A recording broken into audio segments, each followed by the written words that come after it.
மாற்றம் வேணும் எதற்காக மாற்றம் வேணும் அப்படின்னு கேட்டீங்கன்னா சொல்லவே மாட்டார்கள். ஏற்கனவே சீமானை நம்பி அவர்கள் ஏமாந்து போயிருக்கிறாங்க. பாஜகவால் திட்டமிட்டு சிறுபான்மையினர் வாக்குகளை தன் பக்கம் இழுப்பதற்காக திமுக கிட்ட இருந்து பிரிக்கிறதுக்காகத்தான் விஜய் இறக்கப்பட்டிருக்கிறார். இரண்டாவது இடத்துக்கு தாவேகா வரும் அப்படின்றதையும் அந்த ரிப்போர்ட்ல சொல்றாங்க. ஹஸ்பண்ட் ஓட்டு போடலன்னா அவருக்கு சோத்துல விச வச்சு கொண்டுருவேன்னு சொல்ற அளவுக்கு முற்போக்கான பெண்கள் நிறைந்த கட்சியாக தாவேகா முன்னேறி இருக்கிறது. அதெல்லாம் ஏன் திருப்பரங்குன்ற விவகாரத்தில் பேசியிருக்கிறாரா? ஒரு விஷயத்திலையும் பேச மாட்டார். விஜய் தனக்கே ஆனாலும் பேச மாட்டார். அதான் சொல்றோம், விஜயால் அதிமுகவும் விஜயும் சேர்ந்து ஒரு ஆட்சி அமைச்சிருவாங்க. பாஜக என்னுடைய கொள்கை எதிரி, அதிமுக அடிமை கட்சி, இதெல்லாம் விமர்சிச்சிட்டீங்க, நீங்க சொல்லிட்டீங்க. ஒரு விஜய் ரசிகன் எப்படி ஏற்றுக்கொள்ளலாம்? என்டிஏ கூட அவர் கூட்டணி வைப்பாரு அப்படின்னு சொன்னா எதற்காக நாம் இவருக்கு ஓட்டு போடணும்? வாய்ஸ் தமிழ் நேயர்களுக்கு வணக்கம். நம்ம வழங்க இருக்கிற செய்திகளை உடனடியாக தெரிந்து கொள்வதற்கு வாய்ஸ் தமிழ் சேனலை சப்ஸ்கிரைப் பண்ணுங்க. நம்முடைய இன்றைய நேர்காணலில் பத்திரிகையாளர் சுமன் கவி அவர்கள் இணைந்திருக்காங்க. வணக்கம். வணக்கம். இன்னைக்கு நடக்கக்கூடிய இந்த வாக்குப்பதிவு பற்றி தான் ஒட்டுமொத்தமாக 4-5 நாட்களாகவே பேச்சாக இருக்குது. வாக்குப்பதிவுக்கு எஸ்ஐஆர் காரணம், விஜய் அவர்கள் ஒரு காரணம் அப்படின்னு சொல்லிட்டு பல்வேறு விதமான போக்குகள் அரசியல் வட்டாரத்தில் பேசப்பட்டாலும் கூட பொதுமக்கள் மத்தியிலையும் ஒரு பரவலான பேச்சு விஜய் அவர்களால் தான் இந்த வாக்குப்பதிவு அதிகமாக இருக்குது அப்படின்ற மாதிரி இருக்குது. உங்களுடைய பார்வை என்னவா இருக்குது? வாக்குப்பதிவு அதிகமாக இருக்கிறது அப்படிங்கிறது உண்மை இல்லை.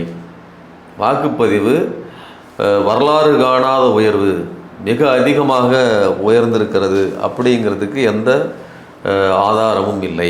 சென்னையை மட்டும் எடுத்துக்கிட்டோம். சென்னை மட்டும் எடுத்துக்கிட்டிங்கன்னா 2016 எலெக்ஷனில் 36 லட்சம் வாக்காளர்கள், 24 லட்சம் பேர் அதில் வாக்கு செலுத்தியிருக்காங்க.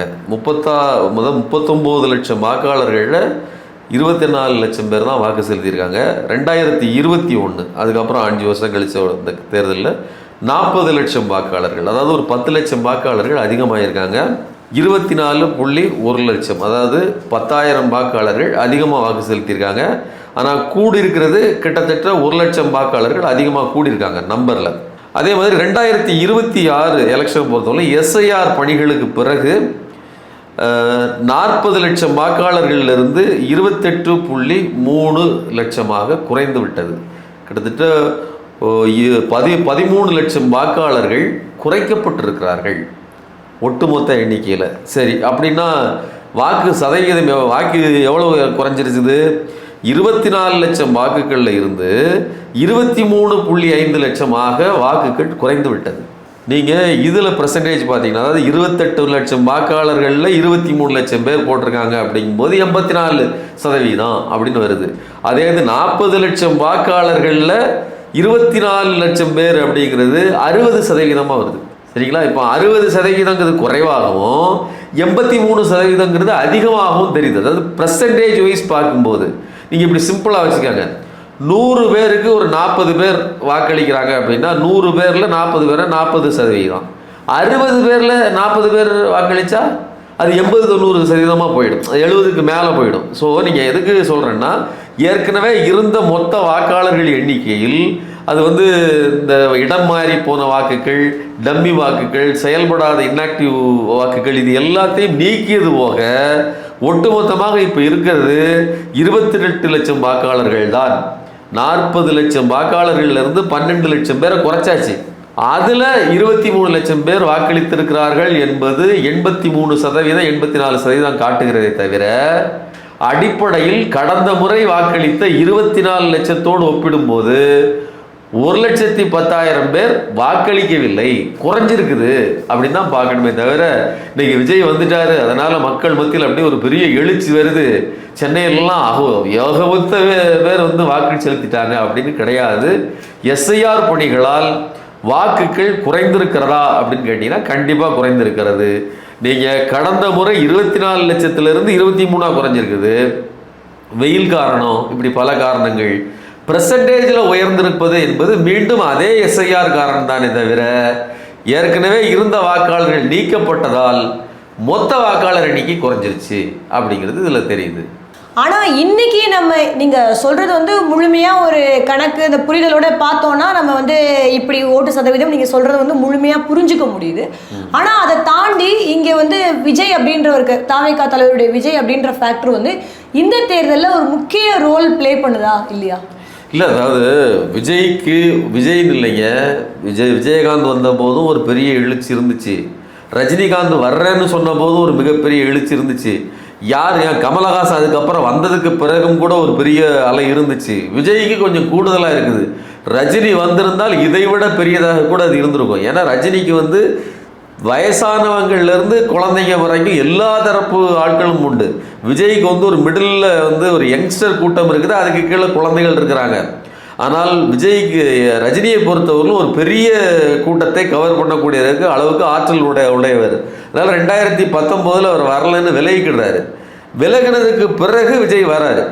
இப்போ எந்த ஒரு நடிகர் வந்தாலும் ஒரு ஹைப், ஒரு என்ன சொல்கிறதுனா ஒரு மேலோட்டமாக ஒரு வேகம் தெரியத்தான் செய்யும். இது யார் அப்படின்னு பார்த்தீங்கன்னா, யாரெல்லாம் ஏற்கனவே சினிமா மோகத்தால் அல்லது என்ன சொல்கிறது அப்படின்னு சொன்னால் ஏதாவது ஒரு மாற்றம் வேணும் அப்படின்னு நினைக்கக்கூடியவர்கள். எதற்கு மாற்றம்னு கேட்டிங்கன்னா சொல்ல மாட்டாங்க. மாற்றம் வேணும், எதற்காக மாற்றம் வேணும் அப்படின்னு கேட்டிங்கன்னா சொல்லவே மாட்டார்கள்.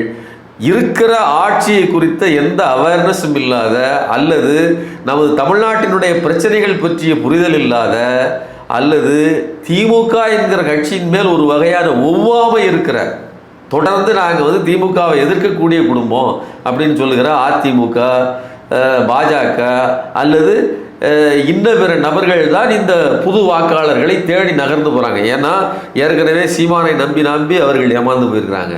சீமான் ஒருபோதும் வெற்றி அடைப்பல. இந்த கடைசி வரல இந்த இலவு காத்த கிளி இந்த பழம் பழுக்காதுன்னு தெரிஞ்சு அந்த இலவு காத்த கிளி ஏமாந்து போச்சுன்னு வடிவேலு சொல்கிற மாதிரி இந்த விஜய் சீமானை நம்பி ஏமாந்து போனவர்கள் இருக்கிறாங்க. அவர்கள் எல்லாம் விஜய்க்கு வாக்களிப்பார்கள். அதே மாதிரி அதிமுக பழைய அதிமுகவாக இல்லை, ஜெயலலிதா காலத்து அதிமுகவாக இல்லை, அது வீரியமாக செயல்படவில்லைன்னு நினைக்கிறவங்க விஜய்க்கு வாக்களிப்பாங்க. ஸோ இப்படி எதிர்த்தரப்பு ஒரு ஆன்டி இன்கம்பன்சி வாக்குகள் தான் அவர் பக்கம் போய் சேருவதற்கு, அதுவும் சொற்ப எண்ணிக்கை தான். முழுவதுமாக அதிமுக வாக்கு வங்கியையோ அல்லது சீமானையோ விஜயால் வீழ்த்திவிட முடியாது. ஒரு பரபரப்பை ஏற்படுத்துகிற ஒரு உற்சாகமான ஒரு கூட்டம். சினிமா திரையரங்கில் எப்படி வந்து தேட்டரை வந்து சீட்டெல்லாம் உடைச்சிட்டு கத்திக்கிட்டு இருக்கக்கூடிய ஒரு அன்ஆர்கனைஸ்டு மாப் எப்படி இருந்துச்சோ அதையே வந்து களத்தில் இறக்கி விட்டுருக்கிறார் விஜய். அதனால் அது ஒரு பரபரப்பை ஏற்படுத்திய தவிர களத்தில் இன்னைக்கு வந்து ஓட்டு போலிங் டேக்கெலாம் அன்னைக்கு போய் பார்த்தீங்கன்னா தெரியும், தாவேகாவினுடைய பூத்தே காஞ்சிவே கிடந்தது. அங்கே ஆளே கிடையாது. நீங்கள் இந்த சைடு பார்த்தீங்கன்னா திமுக அதிமுக ரெண்டு பக்கத்துக்குமே மக்கள் வந்து அங்கே தான் ஸ்லிப் வாங்கிட்டு அங்கே தான் போய் அவங்க ஓட்டு போட்டாங்களே தவிர தாவேகா பக்கத்தில் ஆட்கள் நின்றதாக நான் பார்க்கவில்லை. நான் நேரடியாக களத்தில் பல பூத்துகளுக்கு போயிட்டு வந்து சொல்கிறேன். தமிழ்நாட்டில் அதுவும் குறிப்பாக சென்னையில் தான் தாவேகாவினுடைய தாக்கம் அதிகமாக இருக்கும்னு சொல்லுகிற இடத்தில் அப்படிப்பட்ட ஒரு தாக்கமும் தெரியவில்லை. அப்படி அதுக்கான நேரடி எவிடன்ஸ் இல்லை. நீங்கள் கடையில் நின்றுட்டு ஒருத்தர் பேசுகிறாரு. சமீபத்தில் கூட ஒரு வீடியோ வந்துச்சு, கல்லூரி மாணவிகள் வந்து பஸ்ஸில் போகும்போது பிரச்சாரம் பண்ணியிருக்காங்க. அதெல்லாம் அவர்களுடைய ஆர்வ கோளாறை காட்டுறது. நீங்கள் ரோட்டில் போயிட்டு இருக்கும்போது 10 பேர்ட்ட தேவையில்லாமல் நியூசன்ஸ் ஏற்படுத்துறது இருக்கு இல்லையா, அது விஜய் ரசிகர்கள் செய்கிற வேலையை தவிர உண்மை கள நிலவரம் அதுவல்ல. நீங்கள் சொன்னீங்க ஒரு நடுத்தர வயதுக்கு உட்பட்டவங்க தான் வந்து வாக்களிக்கிறாங்க அப்படின்னு. நம்ம ஒரு பரவலாக பார்க்கும் பொழுது ஒரு வயதானவர்களாக இருக்கட்டும், நிறைய தரப்பு மக்களை பார்க்கும் பொழுது குறிப்பாக சென்னையில் வந்து விஜய்க்கான ஒரு ஆதரவு மிகப்பெரிய ஒரு ஆதரவாக இருக்கிற மாதிரி நம்ம பார்க்கவும் முடியுது. அதுக்கப்புறம் நீங்கள் சொன்னீங்க இல்லைங்களா, அந்த அன்ஆர்கனைஸ்டு செக்டார்னு அது மட்டும் இல்லாமல் பரவலாக எல்லாத்தையும் பார்க்க முடியுது. நீங்கள் சொன்ன இன்னொரு விஷயம் வந்து பூத்து ஏஜென்ட்ஸ் இல்லை அப்படின்னீங்க. ஆனால் அவங்களோட தரப்பில் நாங்கள் சொல்லும் போது நிறைய இடத்துல எங்களை இந்த மாதிரிலாம் பூத் ஏஜென்ட்டே இல்லைன்னு சொல்லுவாங்க. ஆனால் நாங்கள் வெற்றிகரமாக பூத் ஏஜென்ட்லாம் போட்டு செயல்பட்டோம் அப்படின்ற நிலைமையை தான் நம்ம கேட்கவும் முடிஞ்சது, சில இடங்கள் அதை பார்க்கவும் முடிஞ்சது. இல்லை, அதாவது எதெல்லாம் முக்கியமான தொகுதிகளை இப்போ சென்னையில் சென்னை தாங்க அவங்க மெயின் வந்து டார்கெட்டே. சென்னையில் அதுவும் திமுக கோட்டைன்னு சொல்லுகிற சென்னையில் தன்னாலான டேமேஜை ஏற்படுத்த வேண்டும். அதுபோக சிறுபான்மையினர் மத்தியில் விஜய் ஒரு முக்கியமான நபர்னு காட்ட வேண்டும். மற்ற வாக்குகளை எல்லாம் நாங்கள் அறுவடை செஞ்சுக்கிடுவோம். இப்படி பாஜக ஒரு திட்டத்தை வகுத்துத்தான் வேலை செய்கிறது. இதை நான் சொல்ற, திருமாவளவன் அவர்களே தன்னுடைய பேட்டியில் சொல்றாரு. பாஜகவால் திட்டமிட்டு சிறுபான்மையினர் வாக்குகளை தன் பக்கம் இழுப்பதற்காக திமுக கிட்ட இருந்து பிரிக்கிறதுக்காகத்தான் விஜய் இறக்கப்பட்டிருக்கிறார் அப்படின்னு சொல்லுது. ஸோ இதையெல்லாம் கூட்டி கழிச்சு பார்த்தீங்கன்னா சென்னையை மட்டுமே கவனம் செலுத்துவது, மற்ற மாவட்டங்களை பற்றி பெருசாக அக்கறை காட்டாமல் இருப்பது, அதே மாதிரி சிறுபான்மையினர் ஒரு இடத்துல போய் நின்று முட்டிக்கால் போட்டு நான் வந்து கிறிஸ்தவன் அப்படின்னு தன்னை முன்னிறுத்தி கொள்வது, இது எல்லாமும் பாஜக ஒரு பக்கம் இந்துக்களுக்கான கட்சின்னு சொன்னால் நான் சிறுபான்மையினருக்கான பிரதிநிதின்னு சொல்லி விஜய், அதாவது பாஜகவின் ஏஜென்ட்டாக இருந்து அந்த வேலையை கச்சிதமாக செய்து கொண்டிருக்கிறார். ஆனால் அதை மக்கள் ஸ்மெல் பண்ணிட்டாங்க. விஜயிடம் ஏமாறுவதற்கு சிறுபான்மையினர் தயாராக இல்லை. இளவட்டங்கள் சில பேர் இந்த ஃபர்ஸ்ட் டே ஃபர்ஸ்ட் ஷோ போவாங்க இல்லையா, அந்த குரூப் வேணா கொஞ்சம் உற்சாக மிகுதியில் பேசலாமே தவிர, இதே 4ஆம் தேதி இன்னொரு 5-6 நாட்கள் தான் இருக்குது. அன்னைக்கு ரிசல்ட் அன்னைக்கு இவர்களெல்லாம் எங்கே ஓடி ஒளிந்து கொண்டு இருக்க போறாங்கன்னு தெரியல. அந்த அளவுக்கு ஒரு மிகப்பெரிய பின்னடைவை சந்திப்பாங்க. 10% குறைவான மிக மோசமான ஒரு தோல்வியை விஜய் காணப்போகிறார். பல இடங்களில் டெபாசிட் கிடையாது. விஜய் கண்டிப்பாக தோற்க போகிறார். விஜய் தான் போட்டியிடுற 2 இடத்துலையும் 20% வாக்குகள் வாங்கலாம், அதற்கு மேல் வாங்குவதற்கு வாய்ப்பில்லை. சீட் கன்வர்ஷன் கெப்பாசிட்டிங்கிறது விஜய்க்கு கிடையாது அப்படிங்கிறது இந்த தேர்தலில் ப்ரூவ் ஆகும். அதுக்கு முன்னாடி ஒரு உளவுத்துறை ரிப்போர்ட்லாம் நம்ம பார்க்கும் பொழுது, அவங்களுடைய அந்த செய்திகள்லாம் நம்ம கேட்கும் பொழுது எப்படி பார்க்குறோன்னா, அதாவது எந்த கட்சி ஜெயிக்கிறாங்களோ அது ஒரு பெரும்பான்மையாக வரும் அப்படின்றத சொல்கிறாங்க. ஆனால் 2வது இடத்துக்கு தாவேகா வரும் அப்படின்றதையும் அந்த ரிப்போர்ட்டில் சொல்கிறாங்க. ப்ளஸ் இந்த 2க்குமான இடைவெளி அப்படின்னு முதலிடம் வகிக்கிற கட்சிக்கும் 2வது வர கட்சிக்கும் ஒரு 3000-4000 ஓட்டுகள் தான் வரும் அப்படின்றாங்க. ஆனால் நீங்கள் தாவேகா ஒரு குறைச்சி மதிப்பிடுறீங்களா? ஏன்னா 2வது இடத்துக்கு பல இடங்களில் வரலாம் அப்படின்ற ஒரு வாக்கு சதவீதம் அப்படின்றதும் அதிகரிக்க தானே செய்யும். இல்லை, அதாவது தாவேகா வெர்சஸ் திமுக அப்படின்னு ஒரு நரேஷன், அது விஜயை பொறுத்தவரையிலும் எப்போவுமே அது ஒரு சினிமா ப்ரொமோஷன் மாதிரியே தான் பண்ணிகிட்டு இருக்கிறாப்புல. தொடர்ந்து ஒன்றை சொல்லிக்கிட்டே இருந்தோம்னா அது மக்கள் மனசில் பதிஞ்சிடும். அதை வச்சு நம்ம வாக்குகள் வாங்கிக்கலாங்கிறது அவருடைய ஒரு தேர்தல் யுக்தியாக இருக்குது. அப்போது திமுக வெர்சஸ் தாவேகான்னு சொல்லும்போது அந்த இடத்துல முதல் இடத்துல திமுக இருக்குது. நம்ம 2வது இடத்தை காலி செய்கிற வேலையைத்தான் தொடர்ந்து செய்கிறார். அதிமுக அந்த இடத்தில் இல்லை, களத்திலே இல்லாதவர்கள் அப்படின்னு மிகப்பெரிய கட்சியாச்சு. ஆமா அப்படிதான் சொல்றாரு. அப்போ அப்படி சொல்லுவதன் விளைவு என்ன ஆகுதுன்னா, திமுகவுக்கு அதனுடைய கோர் ஓட்டர்ஸ் போட்டுருவாங்க. அதுபோக திமுகவினுடைய ஆட்சி அதனால் பெறுகிற லாபம் பெற்றவர்கள், சிம்பிளாக சொல்கிறேங்க, 1,15,00,000 பேருக்கு ஆரம்பத்தில் மகளிர் இந்த உதவித்தொகை கொடுத்தாங்க. அதுக்கப்புறம் இந்த இல்லத்தரசிகளுக்கு கொடுக்குற 1000 ரூபாய். அதுக்கு பிறகு ஒரு 16 லட்சம் பேரை கூட்டி 1,31,00,000 பேருக்கு, அப்படின்னா என்ன அர்த்தம்? 1,31,00,000 குடும்பங்கள். ஒரு குடும்பத்தில் ஒரு தலைவி பெனிஃபிட் அப்படின்னு சொன்னால் அதில் கூடுதலாக 2 ஓட்டு இருக்காதா? அதாவது அந்த பெனிஃபிட் பற்ற, அதாவது பயனடைந்த குடும்பங்களே கணக்குப்படி பார்த்தீங்கன்னா அவர்கள் ஓட்டு போட்டாலே ஒரு குடும்பத்துக்கு 2 பேர் ஓட்டு போட்டாலுமே 2.5 கோடி வாக்குகள் திமுகவுக்கு வந்துடும். 5.5 கோடி வாக்குகள் தான் மொத்தமே. அதில் 2.5 கோடி வாக்குகள்ங்கிறது எத்தனை பெர்சன்டேஜ்னு பார்த்துக்கங்க. நான் சொல்கிறது இந்த ஒரு திட்டத்தில். அது போக உங்களுக்கு கல்லூரி படிக்கிற பெண்கள், அதுபோக நீங்கள் இந்த இதில் கூட என்ன சொல்லுவாங்கன்னா, தகுதியுள்ள பெண்களுக்கு கொடுக்கப்பட்டுச்சு அப்படிம்பாங்க. ஆனால் பேருந்து, இலவச பேருந்து எல்லா பெண்களுமே போகலாம். கோடீஸ்வரன், அம்பானியினுடைய மனைவி அவங்க இறங்கி பிங்க் பஸ்ஸில் ஏறினா கூட அவங்களுக்கு டிக்கெட் கிடையாது. அப்போ அவங்ககிட்ட பணம் இல்லைங்கிறது கிடையாது. இந்த தமிழ்நாடு அரசை பொறுத்தவரையிலும் தமிழ்நாட்டில் நீங்கள் பிங்க் பஸ்ஸில் ஏறினீங்கன்னா, அதுவும் ஸ்டாலின் பஸ்ஸுன்னு தான் பேர், அதில் ஏறினீங்கன்னா அம்பானி மனைவிக்கு கூட டிக்கெட் கிடையாது. ஏன் துர்கா ஸ்டாலினுக்கு கூட டிக்கெட் கிடையாது. ஏன்னா அவர்களுக்கெல்லாம் பணம் இல்லைங்கிறது இல்லை. அப்போது இப்படி ஐடி துறையில் 1 லட்சம் ரூபாய்க்கு மேல் சம்பளம் வாங்குகிற பெண்கள் கூட அந்த பிங்க் பஸ்ஸில் பயனடைகிறாங்க. அப்போ பாரபட்சம் இல்லாமல் எல்லோருக்குமான, அதுவும் குறிப்பாக பெண்களின் முன்னேற்றத்துக்கு உதவி செய்கிற ஒரு அரசாக இது இருக்குது. பெண்கள் ஒருபோதும் கைவிட மாட்டாங்க. குறிப்பாக பலனடைந்தவர்கள் அதை புரிந்து வைத்திருக்கிறார்கள். விஜய்க்குன்னு இருக்கக்கூடிய அந்த பாப்புலாரிட்டிக்கு இருக்கக்கூடிய மவுஸுங்கிறது அது ஒரு சோடாவில் இருக்கக்கூடிய கேஸ் மாதிரி தான் அது இறங்கி கொண்டிருக்கிறது. இப்போது இறங்கியே விட்டதுக்கு என்னுடைய கருத்து. நீங்க இவ்வளவு தூரம் இந்த திட்டங்கள் எல்லாம் வந்து சொன்னீங்க. நிச்சயமா இந்த திட்டங்களுடைய பயனாளிகள் இருக்கதான் செய்வாங்க, அதுல மாற்று கருத்தே கிடையாது. ஆனா இது எல்லாத்தையும் வந்து உடை தெரிகிற மாதிரி வீட்டுல இருக்க குழந்தைங்கள் போய் வந்து அவங்களுடைய தாத்தா பாட்டி கிட்ட ஓட்டு கேட்கிற மாதிரியான சம்பவங்கள் நடந்திருக்கு. அதை நம்ம வந்து சோசியல் மீடியால பார்க்க தான் முடியுது. அதே மாதிரி பெண்களும் அதே மாதிரி அவங்களுடைய ஹஸ்பண்ட் ஓட்டு போடலன்னா அவருக்கு சோத்துல விச வச்சு கொண்டுருவேன்னு சொல்ற அளவுக்கு முற்போக்கான பெண்கள் நிறைந்த கட்சியாக தாவேக்கா முன்னேறி இருக்கிறது. அதெல்லாம் சொல்லுங்க. எங்க அம்மா ஓட்டு போடலன்னா அடிச்சே கொண்டுருவேன்னு ஒரு பையன் சொன்னான். அதெல்லாம் சொல்லுங்க. ஒரு குழந்தைய நீங்க ஓட்டு கேட்பதற்கு பயன்படுத்த முடியுமா? இதுக்கு ஏதாவது சட்ட விதி இருக்குதா? நீங்க கோட் ஆஃப் கான்டக்ட் வந்து நடைமுறையில் இருக்க போகுது. கோட் ஆஃப் கான்டக்ட் நடைமுறையில் இருக்கணும்னு அவசியம் கிடையாது. குழந்தைங்களுக்கும் அரசியலுக்கும் என்ன தேவை இருக்குது? குழந்தைகள் அரசியலை அப்சர்வ் பண்ணலாம். குடிமையியல்னு சொல்லி நாம் அவர்கள் வந்து சிவிக்ஸ் படிக்கவே கற்றுக் கொடுக்குறோம் 8ஆம் கிளாஸ் 10ஆம் கிளாஸில். அது வேறு. அரசியல் பற்றிய அறிவை குழந்தைகள் படித்துக் கொள்வது என்பது வேறு. வாக்கு யாருக்கு செலுத்தணும் கூடாதுங்கிறத முடிவெடுக்க வேண்டியது நீங்கள் கிடையாது. அதனால தான் 18 வயசுன்னு வச்சுருக்கிறோம். அப்போ ஒரு புள்ள லாலிபாப்பு கேட்குற மாதிரி அடம் பிடிச்சி சாதிச்சு எப்படியாவது அப்பா அம்மா நீங்கள் எனக்கு இந்த அண்ணனுக்கு தான் ஓட்டு போடணும்னு சொல்லி விஜய் வெட்கம் இல்லாமல் கேட்குறாருன்னா அவர் இந்த இடத்துலையே தோல்வி ஒற்றிட்டாரு. தனக்கான ரசிகர்கள் வாக்குகளே அற்ற குழந்தைகளாகத்தான் இருக்கிறார்கள். அதிகபட்சமாக அவர்கள் வந்து கிண்டர் ஜாயோ லாலிபாப்பையோ கேட்டு அடம்பிடிப்பது மாதிரி எனக்கு வாக்கு போட சொல்லுங்கள்னு சொல்லி கேட்கக்கூடிய இழி நிலைமைக்கு விஜய் போய் சேர்ந்திருக்கிறாரு. இதே ஒத்துக்கிட்டீங்களா? அதாவது அவர் வாயாலேயே 18 வயதுக்கும் கீழான குழந்தைகள் தான் தனக்கு ஆதரவாளர்கள் ஒன்று.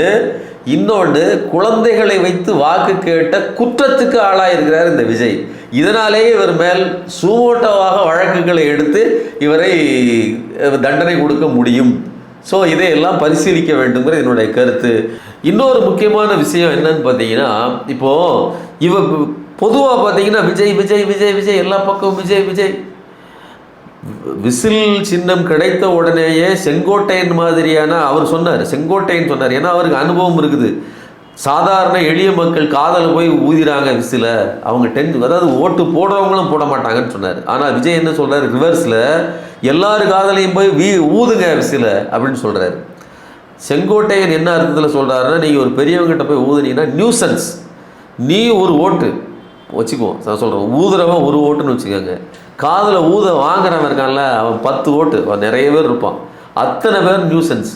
நீங்கள் அப்படிப்பட்ட நியூசன்ஸை செஞ்சீங்கன்னா அவங்க உனக்கு ஓட்டு போட மாட்டாங்கன்னு சொன்னார். அதே மாதிரி விஜய் ஒரு ரோட் ஷோ வராருன்னு வச்சுக்கோங்க, அதில் ஒரு 10,000 பேர் கூடி நிற்கிறாங்கன்னா அன்னைக்கு அங்கும் இங்கும் வேலைகளுக்கு செல்ல முடியாமல் சிக்கி தவித்தவர்கள், இந்த விஜயினுடைய ரசிகர்கள் போன்ற அட்ராசிட்டியால் பாதிக்கப்பட்டவர்கள், ஒரு பஸ்ஸிலே போனால் அந்த மாதிரியான குழந்தைகள் இந்த பெண்கள் பேசுகிறாங்க, இதையெல்லாம் கேட்டு எரிச்சல் உற்றவர்கள் இவர்களெல்லாம் அதிகம். இப்போ எல்லாருக்கும் ஒரு ஒப்பீனியன் இருக்குது. விஜய் ரசிகர்கள் அதை வெளிச்சொல்லிக்கொண்டு விடுகிறார்கள், சாதாரண மக்கள் சொல்கிறது இல்லைங்க. சிம்பிளாக சொல்கிறேன், ஒரு குளத்தில் ஒரு 10,000 மீன்கள் இருக்குது, அதில் ஒரு 10 தவளை இருக்குது. தவளை உட்காந்து கத்திக்கிட்டே இருக்குது ராத்திரி பகலாக. நீங்கள் வெளியிலேருந்து என்ன சொல்வீங்க? அந்த குளம் ஃபுல்லாக தவளை இருக்குதுன்னு நீங்கள் சொல்வீங்க. ஆனால் கிட்ட போய் பார்த்தீங்கன்னா வலையை வீசினீங்கன்னா தெரியும் அதில் 10,000 மீன்கள் இருக்குது அப்படிங்கிறது. ஸோ சத்தமில்லாமல் எண்ணிக்கையில் அதிகமாக விஜய்க்கு எதிரானவர்கள் இருக்கிறார்கள். விஜய்க்கு ஆதரவான இருக்கிறவர்கள் தவளைகள் போல கத்திக்கிட்டு இருக்கிறாங்க. அவங்க அப்படி கத்திக்கிட்டு இருக்கிறதுனால உள்ள நிறைய பேர் இருக்கிறதா தெரியுது. உண்மையிலேயே அளந்து பார்த்தீங்கன்னா எண்ணிக்கை என்னன்னு உங்களுக்கு புரியும். இப்போது ஃபேஸ்புக்லேயும் சோஷியல் மீடியாலே பார்த்தீங்கன்னா எல்லா சோஷியல் மீடியாலேயும் ஒரே மாதிரியான ஜெனர் பீப்புள் வராங்களா அப்படின்னு சொல்ல முடியல. விஜயை எதிர்க்கிறவங்க பார்த்தீங்கன்னா எஃபியில் இருக்கிற மாதிரியான ஒரு தோற்றத்தை நம்மளால் பார்க்க முடியுது. இதே இன்ஸ்டாவை எடுத்தோன்னா வந்து அவங்கள ஆதரிக்கிற மாதிரியான ஒரு பிம்பத்தையும் நம்ம பார்க்க முடியுது. தொடர்ந்து பார்க்கும்பொழுது யார் அடுத்த முதலமைச்சர் அப்படின்னு பார்த்தா இங்கே ஒரு சோஷியல் மீடியாவில் பார்த்தா இங்கே ஒரு மாதிரியான டாக் போயிட்டுருக்கு, அங்கே இன்ஸ்டாவில் பார்த்தா விஜயை வந்து வச்ச மாதிரி டாக் போடுது. நம்ம எப்படி புரிந்து கொள்வது? இந்த இடைவெளியை எப்படி வந்து புரிந்து கொள்வது?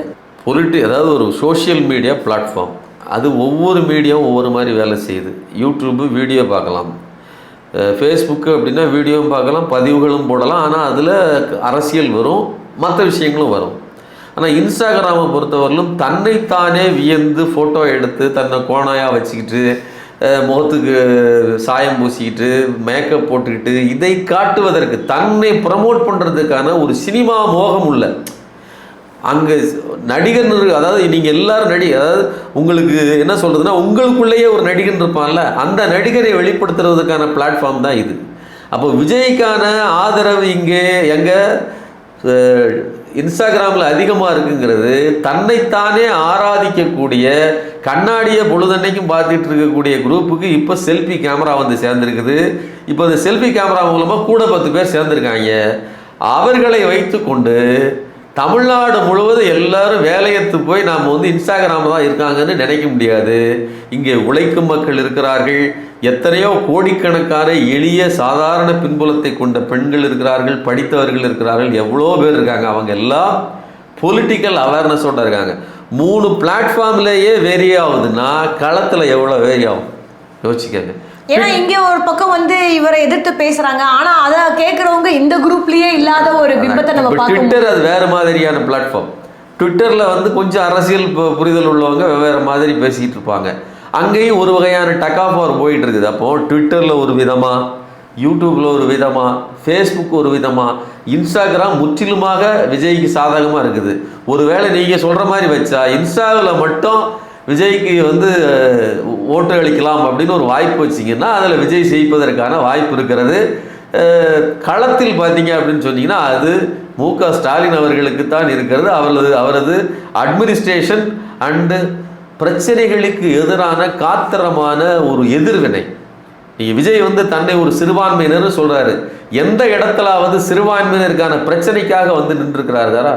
ஏதாவது ஒரு விஷயத்துக்கு நீங்கள் இந்த FCRA விஷயம் இருக்கு இல்லையா, அந்த வெளிநாட்டிலிருந்து பண பரிவர்த்தனைக்கான தடை சட்டம், இந்த மசோதா, அதை குறித்து ஏதாவது ஒரு வார்த்தை பேசியிருப்பாரா? கிறிஸ்தவர்களுக்கு எதிராக பிரச்சனைகள் நடக்கும்போது பாஜகவில் எதிர்த்து நடவடிக்கை எடுக்கும்போது ஏதாவது பேசியிருக்கிறாரா? ஏன் திருப்பரங்குன்ற விவகாரத்தில் பேசியிருக்கிறாரா? ஒரு விஷயத்திலையும் பேச மாட்டார். விஜய் தனக்கே ஆனாலும் பேச மாட்டார். அதான் சொல்கிறோம், விஜய் வந்து ஒரு பாஜகவின் அடிமை. நேரடியாக அவர் இல்லை, மறைமுக கூட்டணியில் இருக்கிறாரு. அதை மாற்றுவதற்கு திமுக அப்படி இருக்குதுன்னு சொல்றாரு. திமுக டீலிமிட்டேஷன் விவகாரத்தில் கடுமையான எதிர்வினை ஆற்றி அதில் வெற்றியும் பெற்றிருக்குது, தொடர்ந்து எதிர்வினை ஆற்றி கொண்டிருக்கிறது. இதை மக்கள் பார்த்து கொண்டிருக்கிறார்கள். இன்னொரு ஒரு டாக்கும் போகுது இல்லையா, அதிமுகவும் விஜயும் சேர்ந்து ஒரு ஆட்சி அமைச்சிருவாங்க அப்படின்ற ஒரு டாக்கும் போயிட்டு இருக்கு. இல்லை, நான் என்ன நினைக்கிறேன்னா, முதல்ல விஜய் விஜயை ரசிப்பவர்கள் முதல்ல சிந்திக்கணும். மக்களுக்கு எல்லாம் தெரியுது, பாஜக என்னுடைய கொள்கை எதிரி, அதிமுக அடிமை கட்சி, இதெல்லாம் விமர்சிச்சிட்டீங்க, நீங்கள் சொல்லிட்டீங்க. ஆனால் அப்படி அடிமை கட்சியாக பாஜக கிட்ட அடிமை சேவகம் செய்துகிட்டு இருக்கிற ஒரு கூட்டத்தோடு விஜய் போய் கூட்டணி அமைப்பார், தேர்தலுக்கு பிறகு தொங்கு அரசாங்கம் நடந்தால் அங்கே போய் கூட்டணி அமைப்பார் அப்படின்னு ஒரு டாக் வருதுன்னா அதை ஒரு விஜய் ரசிகன் எப்படி ஏற்றுக்கொள்ளலாம்? அப்போ அவனுக்கு என்னன்னா, விஜய் சொன்னால் எந்த கிணத்துல வேணாலும் குதிப்பேன் அப்படின்னு இருக்கிறவன் வேணா அதை ஏற்றுக்கலாமே தவிர, ஒரு துளியோண்டு ஒரு கொசு அளவிற்கு மூளை இருந்து நீங்கள் கொஞ்சோண்டி சிந்திக்கிறதா இருந்தால் கூட ஒரு பாஜகவின் பி டீமாக விஜய் செயல்பட்டு கொண்டிருக்கிறார். நாளைக்கு தேவைன்னா NDA கூட அவர் கூட்டணி வைப்பார் அப்படின்னு சொன்னால் எதற்காக நாம் இவருக்கு ஓட்டு போடணும்? பாஜகவை எதிர்த்து நமக்கு மெட்ரோ ரயில் திட்டம் தரல, நமக்கு நீட்டிலிருந்து விலக்கு தரல, நமக்கு பெண்களுக்கு எந்த ஒரு முன்னுரிமையும் தரல, நமக்கு நெல்லுக்கான ஆதரவு விலையை கூட கொடுக்க விட மாட்டேங்குது, டீலிமிட்டேஷனை திணிக்குது, சிறுபான்மையினர் மேலே தாக்குது, CAA கொண்டு வருது, முத்தலாக் தடை சட்டம் கொண்டு வருது. இவ்வளவும் செய்கிற இந்த பாஜகவை எதிர்த்து களம் காண்கிற ஒரே கட்சி திமுக தான் அப்படின்னு புரிஞ்சுக்கிட்டு உண்மையான ஆட்களுக்கு சப்போர்ட் பண்ணுவாங்க. அதை விட்டுட்டா விஜய் எங்கே விழுந்தாலும் சரி நாங்கள் அங்கே அவருக்கு சாதகமாக நிற்போம் என்பது ஒரு வகையான மனநோய். அவர்கள் உண்மையிலே சொல்கிறேன், இத்தனை மனோவியாதிக்காரர்கள் இங்கே இருந்திருக்கிறார்கள் அப்படிங்கிறதே விஜய்னு ஒருத்தர் வந்ததுக்கு அப்புறம் தான் தெரியுது. அவர்களுக்கெல்லாம் புதிய அரசு, இரண்டாவது திராவிட மாடல் 2.0 வந்ததுக்கு பிறகு ஒரு தனி மருத்துவமனை கட்டி, அதாவது பல்நோக்கு கலைஞர் மருத்துவமனை மாதிரி தற்குறிகளை அதாவது இந்த என்ன சொல்கிறதுன்னா, குடிபோதையில் இருக்கிறவங்களை வந்து சரிப்படுத்துறதுக்கு ஒரு ரீஹாபிலிட்டேஷன் சென்டர் வச்சுருப்பாங்க இல்லையா, மறுவாழ்வு மையம். அதே மாதிரி தற்குறிகள் மறுவாழ்வு மையத்தை ஒன்று அமைச்சு அதுக்கு இன்சூரன்ஸ் எல்லாம் கொடுத்து அவர்களை பாதுகாக்க வேண்டும்ங்கிறது என்னுடைய கருத்து. நீங்கள் ரொம்ப விளக்கமாக சொன்னீங்க. இன்னொரு விஷயம், நீங்கள் தொங்கு சட்டசபை அப்படின்னு சொன்னீங்க. அதை நம்ம பார்க்கும்பொழுது ஒரு குரூப்பில் கொங்கு சட்டசபைனா என்ன அப்படின்னு கேட்டு அந்த குரூப்ல ஆள் எல்லாரும் கொங்கு சட்டசபைனா என்ன, கொங்கு சட்டசபைனா ஒருத்தருக்கு ஒருத்தர் கேள்வி கேட்டுட்டு இருக்காங்க. இதை நம்ம எப்படி புரிஞ்சுக்கிறது? அதாவது அரசியல் அறிவுங்கிறது துளியளவு கூட இல்லாதவர்கள், இந்த அரசியல் பேட்டர்னை கூட புரிஞ்சுக்கிடாதவங்க. அதாவது என்ன அப்படின்னா, இப்போ நீங்கள் உங்களுக்கு தொங்கு சட்டசபை பற்றிய அறிவு இல்லைங்கிறது கூட விஷயம் இல்லைங்க. இங்கே இருக்கக்கூடிய என்விரான்மெண்ட் இருக்குல்ல, இங்கே ஒரு வாக்களிப்பது எதற்காக? இப்போ அவங்க என்ன சொல்கிறாங்க, நாங்கள் வந்து ஒரு மாற்றத்தை செய்ய போகிறோம். இப்போ ஒரு வந்து காலையில் எழுந்திரிச்சா காப்பி குடிக்கிறது அப்படிங்கிறது ஒரு வழக்கமாக இருக்குது. ஒரு மாற்றத்துக்கு நான் வந்து கோமியத்தை குடிக்கிறேன்னு சொல்லி ஒரு சங்கி சொல்கிறான்னு வச்சுக்கோங்களேன், அவனுக்கு என்ன அறிவு இருக்குன்னு சொல்லுங்கள். மாற்றம்னா எது மாற்றம்? எதற்காக மாற்றத்தை நாம் செய்யணும்? இங்கே நிறைய பேர் மாற்றம் அப்படின்றத வந்து கேட்டோம்னா என்ன மாற்றம் தெரியல, ஆனால் மாற்றம் வேணும் அப்படின்றது. மாற்றம்ங்கிறத குறித்து எந்த அறிவுமே இல்லாமல், எந்த ஒரு புரிதலுமே இல்லாமல், அரசியல்னா என்னதுன்னு தெரியாது, மெஜாரிட்டினா என்னன்னு தெரியாது, அதாவது டெபாசிட் வாங்குறதுக்கு எத்தனை % வாக்கு வேணும்னு தெரியாது, அவங்க வந்து அரசியல் களத்தில் வந்து நிற்கிறாங்கன்னா நேராக, அதாவது திரையரங்கை விட்டுட்டு நேராக வந்து எலெக்ஷன் பூத்துக்கு வந்து நிற்கிறாங்க. அதனால தான் அவர்களுக்கு தொங்கு சட்டசபைக்கு பதிலாக குங்கு சட்டசபைன்னு பேசிகிட்டு இருக்காங்க அப்படின்னு நான் நினைக்கிறேன். ஓகே, நிச்சயமா கள யதார்த்தம் என்ன, களத்தினுடைய முடிவு என்ன அப்படின்றது வந்து மே 4ஆம் தேதி தெரிய வந்துடும். அப்பயும் நம்ம வந்து தொடர்ந்து பேசலாம், என்ன இந்த கள யதார்த்தம் வந்து எதை பிரதிபலிக்க போகுது அப்படின்றத.